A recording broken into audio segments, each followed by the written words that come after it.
Hey, welcome back. I want to talk about something tonight that might feel uncomfortably specific, and it's this: the strange, almost embarrassing amount of space someone can take up in your head when they've barely given you anything to hold on to. I'm not talking about an ex, I'm not talking about a breakup, I'm talking about the person you can't stop thinking about, even though if someone asked you to explain what's actually between you two, you'd struggle to fill a minute. And that's the part that makes people feel a little crazy. From the outside, there's nothing to explain. From the inside, it's enormous. If you sat down and listed every real concrete thing that ever happened between you and this person, you could probably count them on one hand. A conversation that went longer than it should have.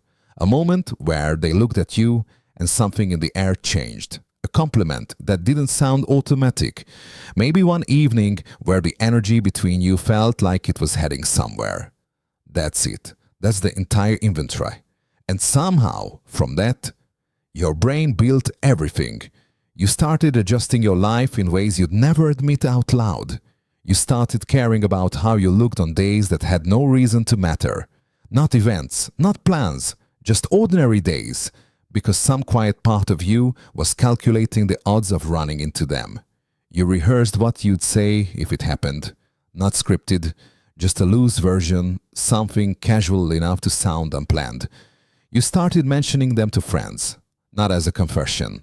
More like slipping their name into stories where it didn't need to be. As if narrating their presence in your life would make it more real. And none of this felt obsessive. That's the strange part. It felt reasonable. You weren't doing anything dramatic. You were just quietly orienting towards someone who probably had no idea they'd become the center of anything. Here's where it gets harder to be honest about. You started treating randomness like evidence. They said your name once and you noticed something about the way it sounded. They stood a little closer than the situation required and you measured that distance.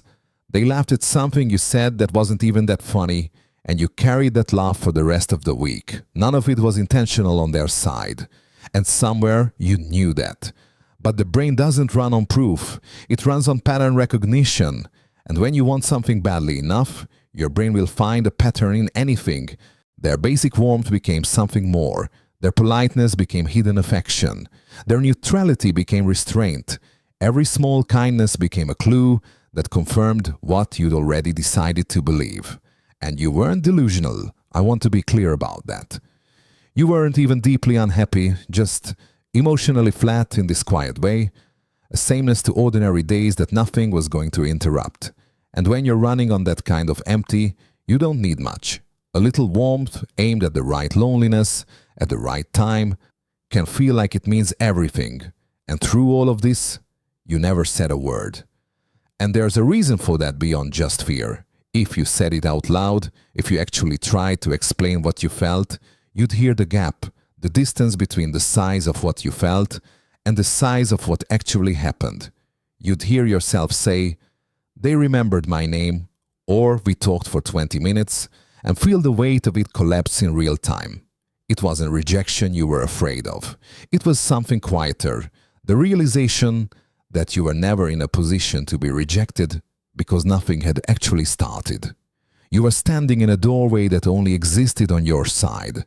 That's a very particular kind of ache, not heartbreak, something more like homesickness for a place you never lived in. So what stays, after all of it? Not them usually. They move on without knowing they were the center of something. What stays is the almost, the nearly, the ghost of something you carried alone and never got to put down properly. And I think the thing that makes this so hard to release isn't that the person was extraordinary. Maybe they were. You never got close enough to know.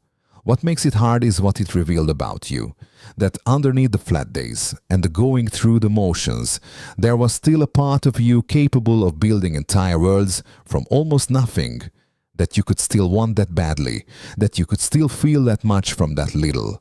That part of you is not the problem. It never was.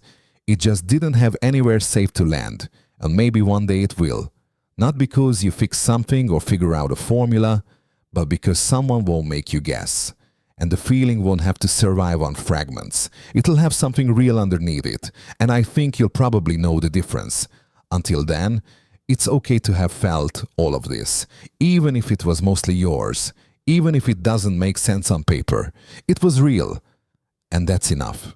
Thanks for being here tonight. If any of this sat too close to something you've been quietly carrying, I'm glad it's not just yours anymore.